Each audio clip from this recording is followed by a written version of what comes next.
Dear audience, this is the fourth episode of the podcast series Svet kapitala s Petro, which we dedicate to the jubilee of the IEDC Bled School of Management. I am very proud to announce that I am hosting Professor Pierre Casse.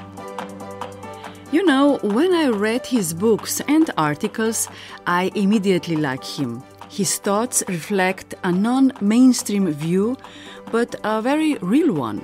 Perhaps even the only real one with a great deal of vitality and humor.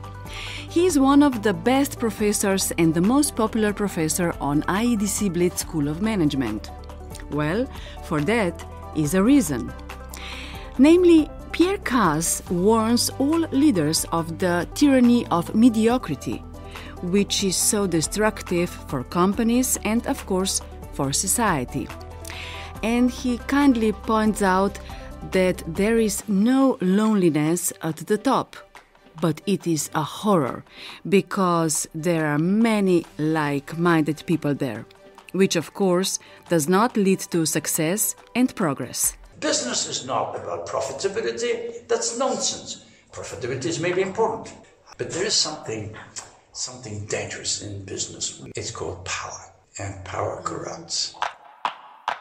I met Professor Pierre Casse already in the lecture hall, where he completely enchanted me with his lecture on negotiation. I can really honestly say that I have never had such a good professor before. But we recorded the interview later on a beautiful sunny autumn day, just before the start of the celebration of the 35th anniversary of IEDC Bled and the Presidential Forum, where Professor Casse received an honorary doctorate. Big day for you. Correct. Why? Why is this day so special for you? Because I've been working, teaching actually, in IEDC for, I guess, 15 years. And I'm getting that kind of, something that I value highly, it's that kind of recognition that I've done a good job. I think that it's like in business and at work, we all need from time to time some kind of recognition. You're doing well, you're doing a good job, bravo, that's all. And I think that you are the best teacher, professor, really vital professor. Thank you. Really? That's what people keep saying to me, that there are a couple of things that they like in my style or my approach, whatever, is the energy, vitality, the energy, which is so important. Which leads to the second point, the passion that I have, I think, for teaching, which is very important. Plus then finally, I think that what I'm trying to do, which is basically to challenge people's minds, to say, don't take anything for granted. I'm not saying that I have the truth, I'm just telling you, think about this. It could be important for you and for the people around you. I got this impression that you are like a child in a beautiful playground. I like that. I like that metaphor, or you know why. Because children are not afraid of asking critical questions such as why? Why? Why? And it can upset a lot of people, especially the father and the mother. It's because, which is not a very good answer. No. Okay, but if we start in beginning of this journey in IEDC of yours, how and when did you decide to be part of this school? So how and why? Well, I was teaching at a time in IMD in Lausanne, Switzerland. I was a full professor there, and after 25 years working in different organizations in different parts of the world, I decided to switch to the academic community. And Danica came around, the president of IEDC, she came around. I think she attended one of my classes, and she said, you must teach in Bled, in IEDC. And I said, well, why should I? Well, just come and see by yourself. So I came, and I just looked around, and I think I had one session, a short one, and I got quite excited by the climate of the institution, by the vitality of the institution, by the president's imagination and drive with the art concept around the teaching in this place. And therefore I said, well, why not? So I got hooked, and I have started to teach because I thought that this school, in a way, frankly, I've been teaching so many business schools all over the world, I think it's a jewel. Yes. It's a jewel. And I think it has been playing quite an important role, not just in the region, but also on the international scene. I believe that. So I am still very proud of being part of the school. Your passion is leadership. Correct. Why is leadership in these days, nowadays, so important? That's a big question. Yes, very big. It's a big question. See, in the past, let's start with the past, until now, until 2 years ago, 3 years ago, more or less, we were used to teach leadership around what is your vision, what about your strategies, how do you mobilize and motivate the people. My line at the time was to focus on 3 things. Leading yourself, okay, that's leadership. Take care of yourself. There is nothing more depressing than to reach the end of your life and say, that's not the life I wanted. It's a bit late. Leading a team, most teams don't deliver great results, so it was around the tyranny of the average coming out of many teams. And the last one was leading an organization with the empowerment. That was good, but it's not good anymore, not good enough anymore. There's a need right now to recognize that we are experiencing what we call a singularity time. Many changes, dramatic, big changes at the same time. With high speed, yes. All right. We have to acknowledge that things are changing in a dramatic way, and that we are getting in a brand new world. And therefore, there are quite a few things that we are now answering your question now that we must focus on. For example, how do you cope with uncertainty? How do you make sure that that ambiguity of the time, including the virus, by the way, yes. How do we make sure that we turn that into an opportunity?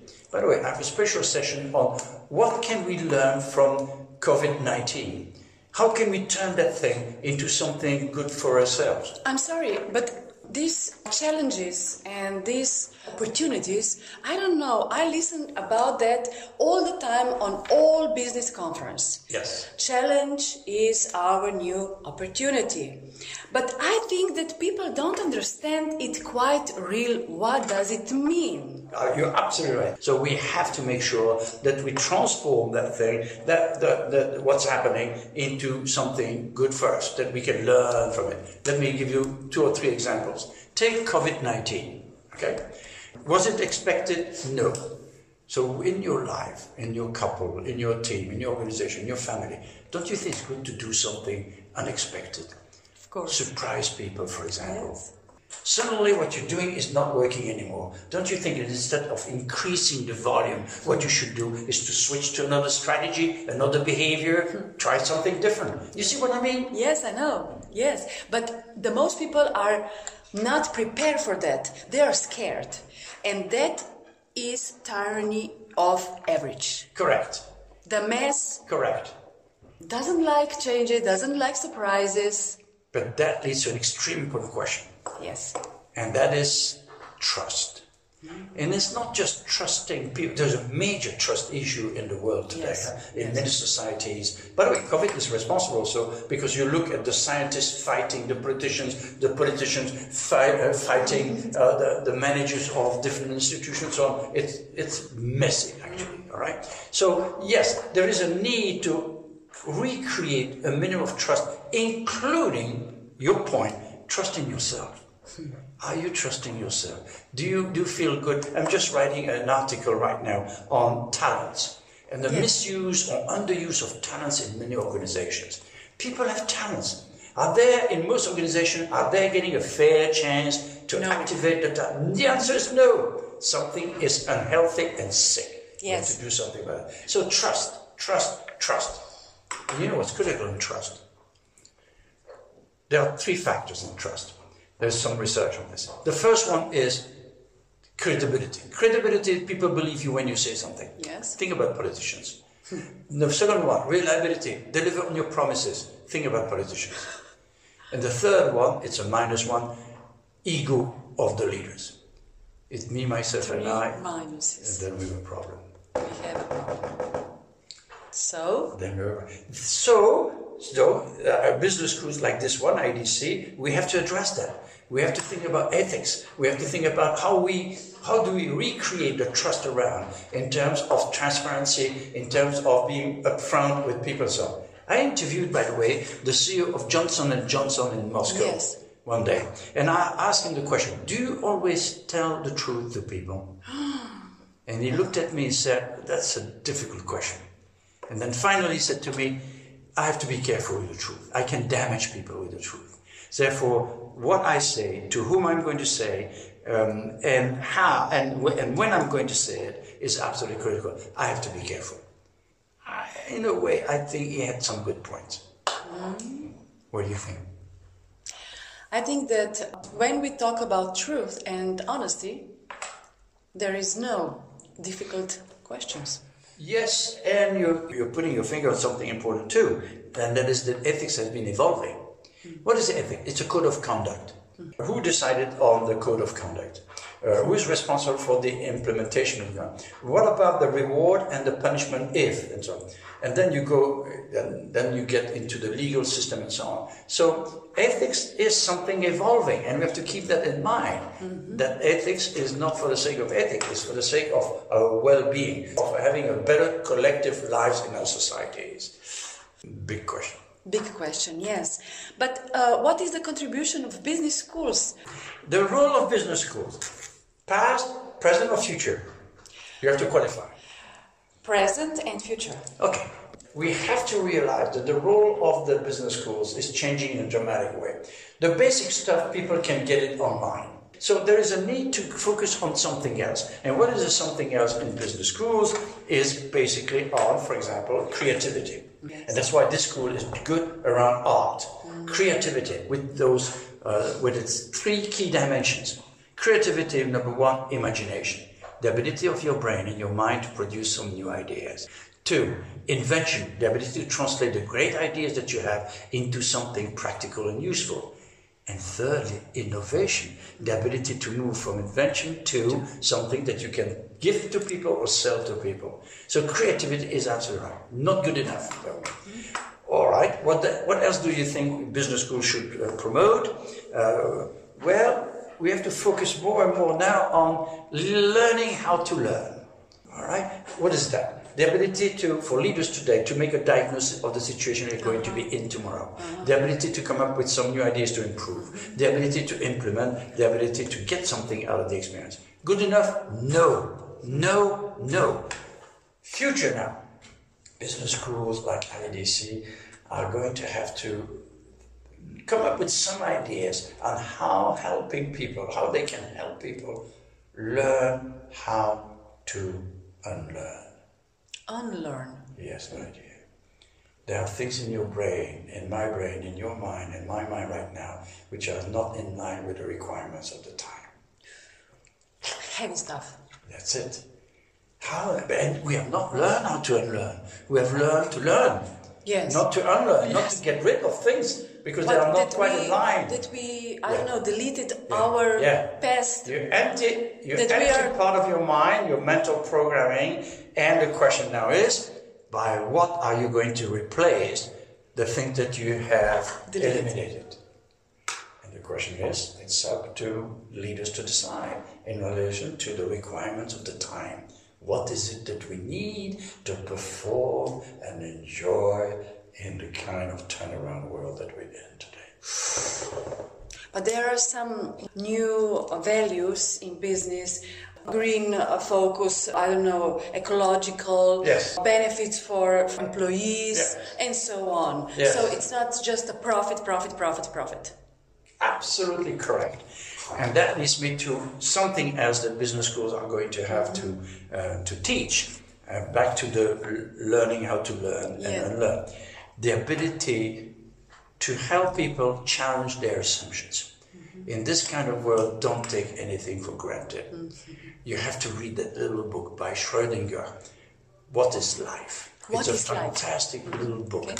Okay? It's brilliant. What is life? The ability to check our assumption, the ability to challenge our assumption. And one of them, or series of assumptions, are indeed, you have to write around business. What is business? Business is not about profitability. That's nonsense. Profitability may be important, but it's not the ultimate objective and purpose of business. What is it? It's to invent, to produce, to distribute, to sell goods and services that can help people live better lives. Yes. And what do we need for a good future, for a better future? We already know that completely new paradigms rule in responsible and long-lived business. The new business compass show the way to ecology, returning to society and nature, to caring for employees. Profit is no longer at the top of priorities. Absolutely correct. But there is something dangerous in business. It's called power, and power corrupts. It's not just money, it's corruption of the mind, lying to people, manipulating people. That's corruption, and that's very bad. And therefore you have to draw the line. What's terrible is when you have people with power and who are not competent. When you have a mix of corruption and incompetence, then we are all suffering. Yes. And that's what's happening in many situations, by the way. What we're witnessing is people who have been promoted, people who have been elected. Well, I have an answer. There are good people out there who could do a good job as public leaders, for example, but they're not running. They're not running. And the question is, why not? My answer is because of you, because of the media, because of journalism. Who in the world would be ready to expose himself and his family to a scrutiny, not always honest, by the way, not always objective, that the media would go back to 20 years ago, you lied to your mother, or and good people saying, I don't want to go through this. So what we have actually, people in power who are not necessarily the best people who we could have to manage the country, to lead the country. Because we heard the professor well, we will stop this trauma and bad news, and we will prefer to start playing.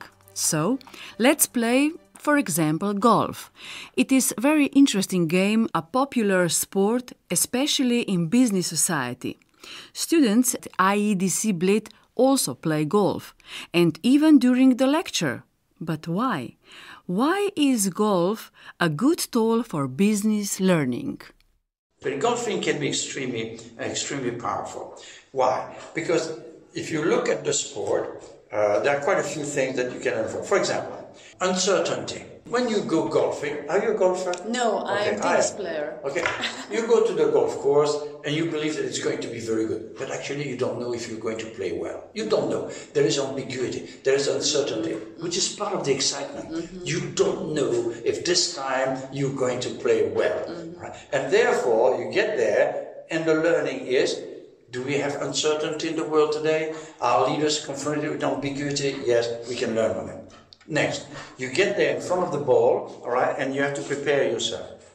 How do you play? Do you play with a checklist in your mind and you play, or do you play with intuition, or do you play by watching what the other guy did before? That's learning from a leadership perspective too. So there are many things that you can learn just by watching what the golfer is doing, all right, and relating it to the leadership challenges that we're facing. So it's a metaphor. It's a way to look at you. This is what you're doing. What about the application on leadership? Rowing on the lake is also extremely good. But then the focus is more on teamwork. Yes. You see what I mean? Yes. Here it's more on you being a leader as a role model. And people are watching you. And can you learn from your own game, actually, the play you play. And when you watched your students during their golf play, what was the main advice to them? Let me give you one example. Very powerful, because I went around with the 3 groups, right, and they played with different challenges each time. So 3 challenges. And at the end, I gave them a debriefing. Maybe the most important debriefing was the following. You had an instructor who told you, but you see your hands are not positioned the right way. That's why you're not shooting the ball the right way. And therefore you have to change. And people changed, and guess what happened then? A total disaster. Yes, A total disaster. And then it didn't take long to go back to the old way to play. Yes. What is the learning here? Well, to unlearn is not so easy. And unlearning is critical. That's the point. That's the point. You have to get used to unlearn something, then you get to learn the new thing. Okay, you're doing something, right, and it's not quite in line with the basic requirements. By the book, yes. Yeah, by the book, okay? So you have to decide on, are you going to keep doing what you're doing, or are you going to change? The answer is, it depends on the impact that you have on people. All right. What you do can be good or not so good according to what you see in terms of the influence that you have and the impact that you have on the business, on the team, on the organization. If the impact is good, don't change. Okay. So the meaning of what we say, the meaning of what we do is not in what we say and do, but in people's reaction. Leadership is your passion. Yeah. You enjoy learning how to see what others don't see. But the problem is that the passion, the desire to lead, takes a man's life. Many do not live their lives at all, but only for hard work. What do you think about that? I think that if you do something that is in line with your dominant driver, in line with your basic value in life, in line with what you really care about, then it's not difficult. Then it's not work. Then it's easy to do it because it's what you want to do anyway. The passion will come up or come out actually. So if it's not in line with your basic value in terms of your own life, it's not in line with your potential and what you do well, then it can be indeed hell. Okay. How do you define success? That's a big one again. I cannot define success. It depends. It depends on you. It depends on me. It depends on the situation. What success today can be different tomorrow. That question is like, what is beauty? Huh? Yeah, but exactly. Yes, so, it's relative. It's very relative. Yeah. It depends on depends on the beholder. It depends on the people. But for success for me, ultimately, success for me is to reach the end of your life and to say, that's the life I want.